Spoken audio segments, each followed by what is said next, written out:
Nous lisons dans l'Évangile que Jésus est préoccupé parce que les gens qu'il rencontre souffrent et sont seuls. On va lire dans l'Évangile, Jésus, à la vue des foules, eut pitié, car ces gens étaient comme des brebis qui n'ont pas de berger.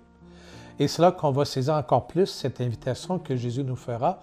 Venez à moi, vous tous qui peinez sous le poids du fardeau, et moi je vous procurerai le repos. C'est pourquoi nous affirmons que Dieu est miséricorde. Et dans le mot miséricorde, nous y retrouvons trois mots, misère, cœur et Dieu. C'est Dieu qui ouvre son cœur et qui nous dit « Donne-moi tes misères, dépose-les dans mon cœur, afin que ne te brise à jamais. » Et en ce temps d'Église où nous célébrons la joie de Pâques, il nous est peut-être bon de découvrir que l'un des instruments les plus beaux de la miséricorde divine est celui du sacrement du pardon. Arrêtons-nous d'ailleurs un moment pour nous rappeler ce qui s'est passé au tout premier jour de la résurrection. Nous lisons « Au soir de ce premier jour de la semaine, les portes étant fermées par peur des Juifs, là où les disciples étaient réunis, Jésus vint et se tint au milieu d'eux, et leur dit « La paix soit avec vous. » Ayant dit cela, il leur montra ses mains et son côté, et ce fut la joie pour les disciples qui voyaient le Seigneur. Et puis il leur dit de nouveau « La paix soit avec vous. Comme le Père m'a envoyé, moi aussi je vous envoie. » Ayant dit cela, Jésus souffla vers eux et leur dit « Recevez l'Esprit Saint. Ceux à qui vous enlèverez les péchés, ils leur seront enlevés.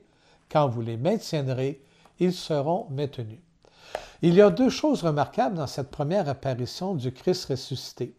En tout premier lieu, on est frappé par son souhait de paix, un souhait qu'il fera à chaque apparition, car à chaque fois qu'il apparaîtra à ses disciples, il leur fera ce souhait, « La paix soit avec vous ».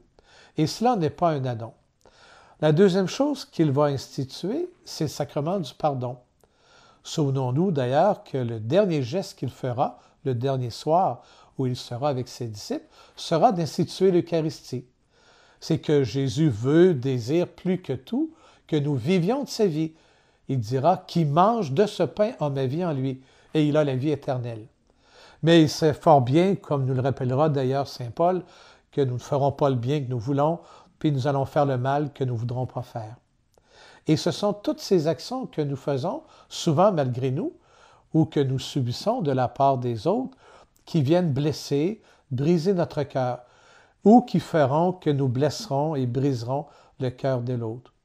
À ce moment-là, va s'installer en nous comme une souffrance, une blessure, une brisure, que si elle n'est pas guérie, va venir semer en nous la tristesse, la colère, le désespoir, le découragement, voire la mort. Et Dieu ne peut accepter cela. Dieu ne peut pas accepter que nous, ses enfants, soyons vaincus par la souffrance et les difficultés qui se présentent sur la route de notre vie. C'est pourquoi il va confier à son Église cette mission d'être l'instrument de sa miséricorde. Dieu, notre Père, veut se faire proche de nous. Il veut se faire intime de nous. Encore plus lorsque la souffrance, les difficultés veulent créer en nous ce sentiment de solitude et d'abandon. L'Église nous rappellera le pape François, c'est comme un hôpital de campagne. Et que se passe-t-il lorsque nous allons à l'hôpital? Nous espérons y trouver la guérison. Nous entrons à l'hôpital avec le cœur malade et nous en ressortons guéris. Le sacrement du pardon est donc un des endroits les plus merveilleux où nous pouvons faire l'expérience de la miséricorde. Par le sacrement du pardon, Dieu, par et en Jésus, vient poser sa main sur notre souffrance, sur notre cœur blessé. Il vient souffler à notre oreille « Ne crains pas, j'ai attendu ton cri, je vois ta souffrance, ne te décourage pas, je suis là. Ne te l'ai-je pas promis lorsque je t'ai dit « Je serai avec toi tous les jours jusqu'à la fin du monde. » Peut-être t'arrive-t-il de penser que je suis loin de toi, que je ne suis pas préoccupé par ce qui t'arrive. Peut-être même as-tu l'impression, parfois plus grave encore, que je t'ai abandonné. C'est bien le contraire. Moi, Jésus, je viens à toi. Je ne cesse de me pencher vers toi. Je suis préoccupé par ce qui t'arrive. Viens déposer dans mon cœur ce qui te fait souffrir. Viens y jeter toutes tes misères, ce que t'ont fait subir ceux qui t'entourent. Viens à moi, et ma miséricorde te relèvera, te guérira, te fera passer de la mort à la vie. Tu vivras alors une véritable expérience de résurrection. Et quelle résonance cela aura dans notre vie.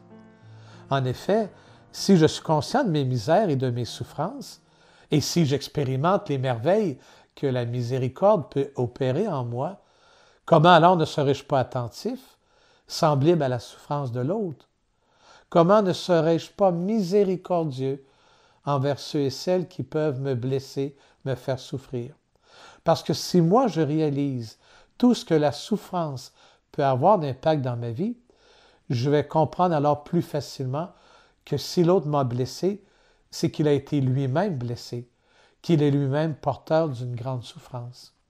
Car lorsque mon cœur est rempli de souffrance, cela risque très souvent d'éveiller en moi colère et méchanceté.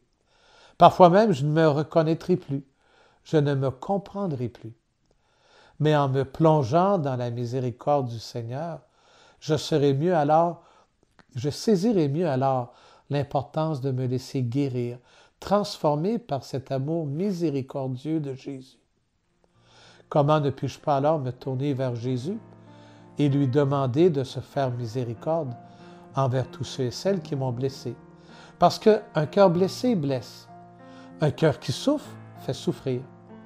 Un cœur qui n'a plus la joie et la paix risque de répandre la tristesse et le désespoir.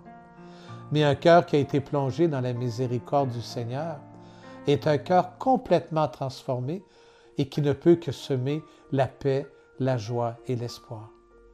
Que cette belle fête de la miséricorde fasse monter en nous un magnifique hymne d'action de grâce pour un si grand don à notre Église.